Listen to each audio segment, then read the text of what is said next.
కమ్మవారి సేవా సమితి greater Vijayawada vice president.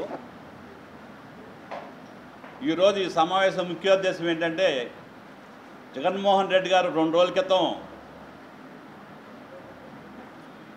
మన ఓదార్పు యాత్రలో అన్యాపదేశంగా కమ్మకుల గురించి సంబోధిస్తూ కమ్మవారు వైసీపీలో ఉండకూడదా, ఒక పార్టీలోనే ఉండాలా అనేది వ్యక్తం చేశారు.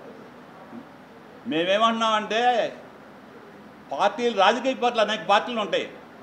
మా కులం కమ్మవారి సేవా సమితి అనేది ఒక సేవ కోసం పెట్టాము మేము. మా కింద హాస్టల్స్ ఉన్నాయి, ఉచితంగా పిల్లలను చదివిస్తుంటాం, అలాగే స్కాలర్షిప్స్ ఇస్తాం, అలాగే మహిళలు ఉపాధి కల్పిస్తాం, మరి యూత్కి స్కిల్ డెవలప్మెంట్ చేస్తాం. అనేక రకాలుగా మా సేవ కోసమే కానీ మేము రాజకీయాలతో మాకు పని లేదు. మా కమ్మవారు అనేక పార్టీల్లో ఉన్నారు. సిపిఎంలో ఉన్నారు, సిపిఐలో ఉన్నారు, బీజేపీలో ఉన్నారు, మరి తెలుగుదేశంలో ఉన్నారు, వైసీపీలో కూడా ఉన్నారు. మేము వైసీపీలో వద్దని, జారమని, లేదా ఇంకోటని మేము ఎప్పుడు ఎవరికి చెప్పం. ఎవరిష్టం వాళ్ళది. మీరు ఓదార్పు యాత్రకు వెళ్ళి అక్కడ ఒక అతను విగ్రహ ప్రతిష్టాపనలో మా కమ్మకులం గురించి మాట్లాడాల్సిన అవసరం లేదనేది మేము తీవ్రంగా ఖండిస్తున్నాం. గతంలో మీరు 5 సంవత్సరాలు ఈ రాష్ట్రాన్ని పరిపాలించినప్పుడు కూడా మీరు కులం మీద విద్వేషంతో అన్ని కులాలని రెచ్చగొట్టారు.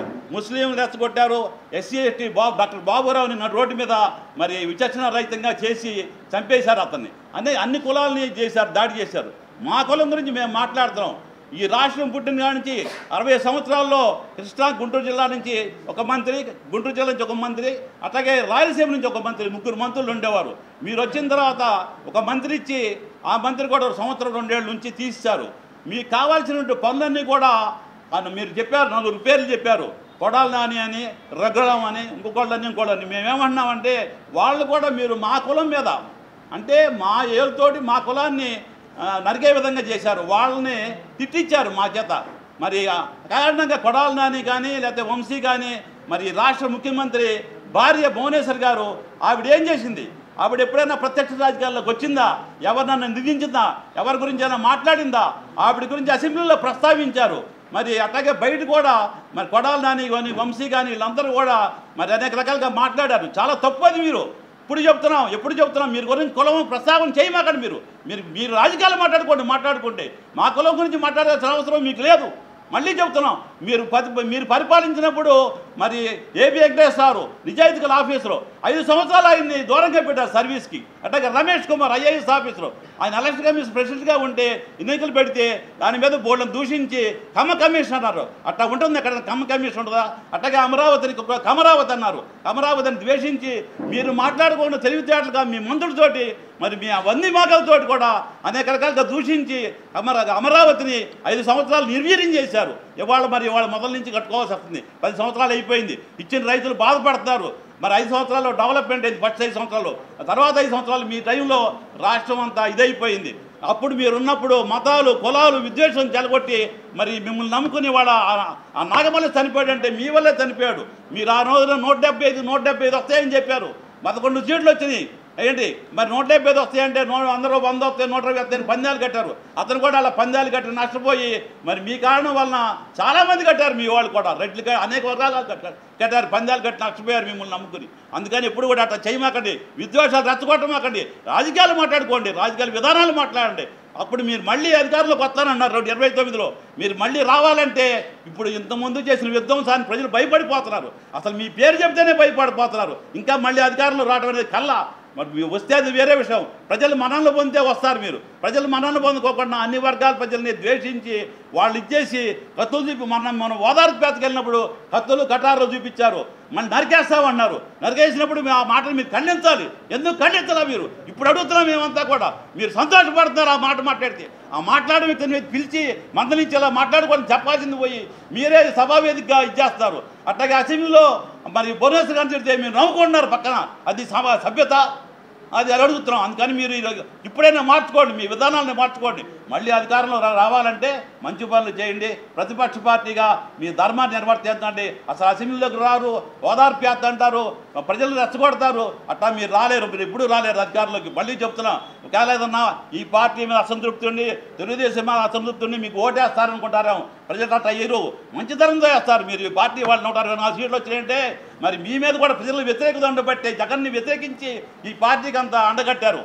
పార్టీ బాబు గారి పరిపాలన కావాలని కొంతమంది, అలాగే మరి పవన్ కళ్యాణ్ కావాలని కొంతమంది, బీజేపీ అధికారంలో రావాలని కొంతమంది, 3 పార్టీ కలవటం వల్ల కూటమి అద్భుత విజయాన్ని సాధించింది.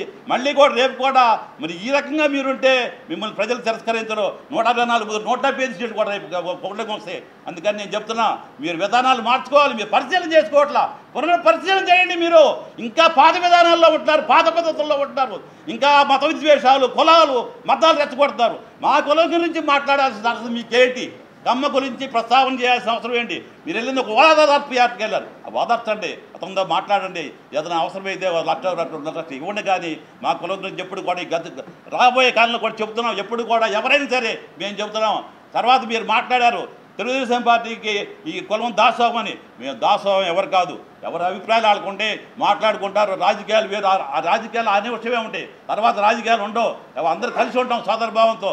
మా కులం ఈ రాష్ట్రంలో అనేక సేవలు చేసింది.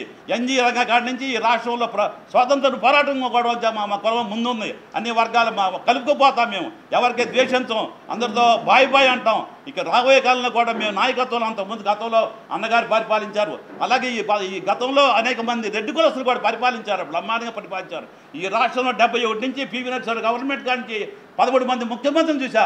ఏ ముఖ్యమంత్రి కూడా మీలాగా కులం మీద దాడి చేయలా, కులాన్ని టార్గెట్ చేయలా. మీరు టార్గెట్ చేశారు, అందుకని మీరు ఓడిపోయారు. మీకు ఆ విషయం తెలియదు. మీరు మార్చుకోండి, పద్ధతులు మార్చుకోండి. ఏ కులాన్ని ద్వేషించమాకండి, అందరినీ సోదరభావంతో చూడండి. మొత్తం అన్ని మతాలని గౌరవించండి. ఈ రాష్ట్రంలో అనేక మతాలు, అనేక కులాలు ఉంటాయి, అందరినీ గౌరవించండి. మీరు మళ్ళీ రావాలంటే అటువంటి పద్ధతులు మార్చుకొని చేయగలిగితే మీరు వస్తారు. కానీ మనుషులను టార్గెట్ చేసి, కులాలను టార్గెట్ చేసి ఎలా చేస్తే రాజకీయం వస్తామనుకోవటం, భయభ్రాంతులు గురి చేస్తే ప్రజల భయభ్రాంతులకు ఎవరు ఉపయోగపడరు. ఇక్కడ నీ దీనికి ఎవరు ఇదెవరో మళ్ళీ మీరు ముందు కూడా చేశారు. ఎలక్షన్లు కూడా బోర్డంత భయభ్రాంతులు చేశారు. మరి అక్కడ ఆ కాన్స్టిట్యున్సీలో పెట్టెత్తుకు వెళ్ళిపోయారు. ఏది పల్నాడు దేశంలో అయినా కూడా ప్రజలు లెక్క చేయాల, బ్రహ్మాండంగా ఇచ్చేశారు. అందుకని మేము చెప్పేది ఏంటంటే, మీకు మరొకసారి చెప్తున్నాను, మీరు కుల ప్రస్తావన తీసుకురామాకండి, ఏ కులం గురించి మాట్లాడమాకండి. అన్ని కులాలు ఉండాలి ఈ రాష్ట్రంలో. అన్ని కులాలు ఉంటేనే, అందరూ గౌరవిస్తేనే మీకు 45 సీట్లు 45% 50% వస్తేనే మీరు గెలుస్తారు. అంతేగాని మీ కులం కొట్టేస్తానో లేదా మా కులం కొట్టేస్తానో ఏ రాష్ట్రం గెలవదు. ఏ కులాల ప్రాతిపదికన ఏ రాష్ట్రంలో ఈ పార్టీ గెలవదు. అన్ని కులాల వేయాలి, అందరితో బాగుండాలి, అప్పుడే సస్యశ్యామలంగా ఉంటుంది. మంచిని పెంచండి ఈ రాష్ట్రంలో. ప్రతిపక్ష నాయకుడిగా మీ బాధ్యత, కొంత బాధ్యత ఉంది. అసెంబ్లీకి రాకోకుండా పారిపోయి ఎప్పుడో ఒకసారి ఓదార్పు పెట్టి అది కూడా విధ్వంసం సృష్టిస్తే అది చాలా కరెక్ట్ కాదు. మేము ఈ రాష్ట్ర మంత్రి ప్రభుత్వానికి కూడా చెబుతున్నాం, ఇటువంటి మీరమ్మటే మరి ఒక్కటి పేరుతో అణచివేయాలని చెప్పి ప్రభుత్వానికి కూడా విజ్ఞప్తి చేస్తున్నాం. మీ లా అండ్ ఆర్డర్ కాపాడాలి, ఈ ఉన్న ప్రభుత్వం ఏది కూడా అని చెప్తూ సెలవు తీసుకుంటున్నాను.